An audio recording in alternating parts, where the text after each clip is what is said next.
What's good, everybody?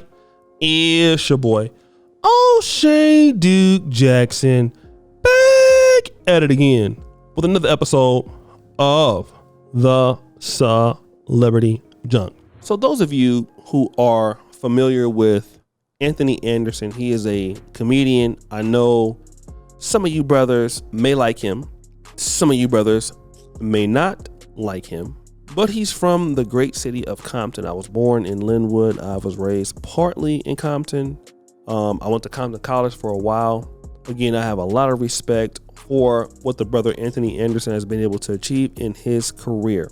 But unfortunately, marriage is a very difficult thing. Businesses, marriages, parenting, sometimes friendships, these are all things that are difficult, which is why some of us don't even try to get married. And this is one of the reasons why people respect married people, because it's hard, right? This is why when you see a black man that's successful and a black woman that's together, we in the black community love to see it because we know that it's difficult. It's hard to do. And we look at these people as role models. We look at these people as everything because they are, right? I mean, they're top of the food chain. These are the people that really, they do a lot for the community because they are married. They have a stake in the system. So now, this situation that comes with brother Anthony Anderson, unfortunately, him and his wife did not work out. They split up. They got back together, split up again. Now, his wife has won a judgment in which he's going to pay her $200,000 a year in spousal support. Okay.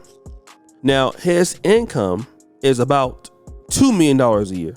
Now, from what I see, he must pay Alvina 20% of that gross amount, which would increase her payment to $400,000 a year. All right. But it seems like it got lowered to $20,000 a month. Now, here's what is going to happen. Anderson will retain their property located in the Encino neighborhood of Los Angeles in the 2004 Land Rover.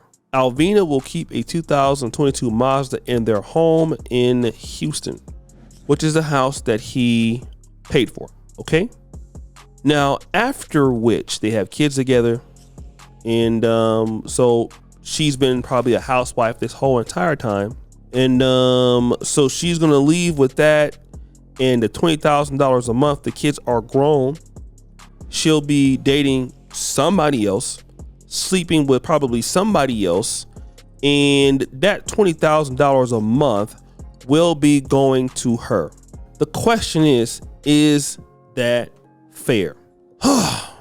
In my honest opinion, it's not fair. However, I will say this.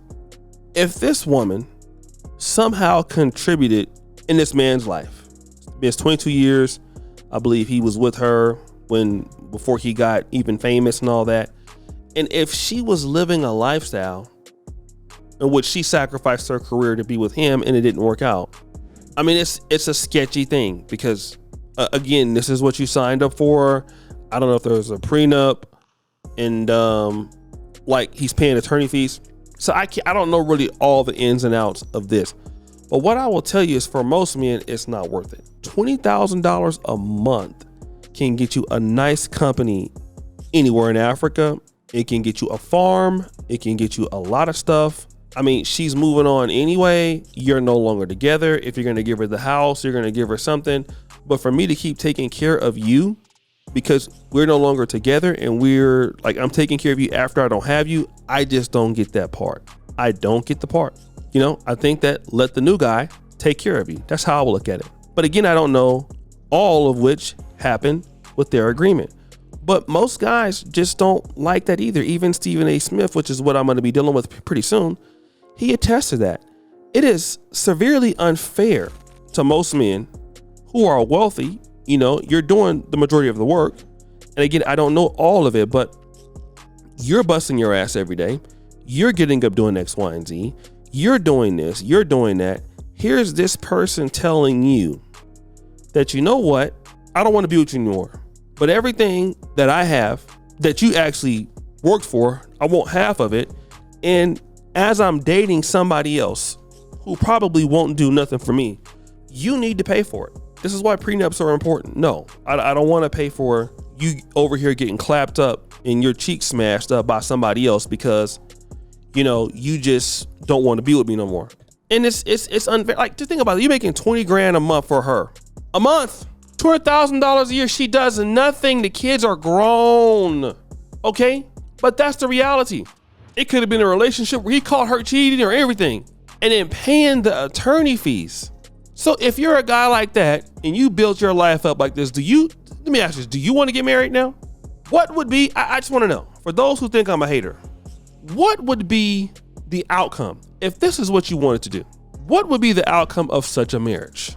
Like, do you feel that you would gain from this experience? Like, I'm trying to be, you know, understandable here. What would you gain from this? It would have to be something that you felt like you would gain from, right? What would you gain? Because out of everything that you have to lose, what do you gain? Can you honestly say love? Like, the reason why I have what I have here is because of love, right? So love is what I'm looking for. I'm just trying to make light of all this. So I'm looking for love.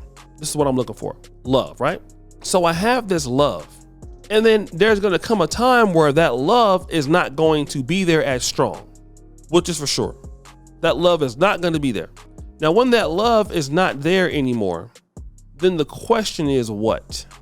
What happens to that love? That means I don't love you no more, but you still need to keep taking care of me all as if you do love me while I go and date the next guy who doesn't love me, but it doesn't matter. Okay?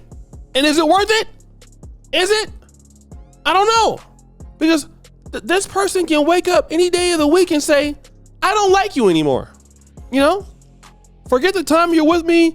You know what? I want your house, the house that you worked for, you slaved for. That I want.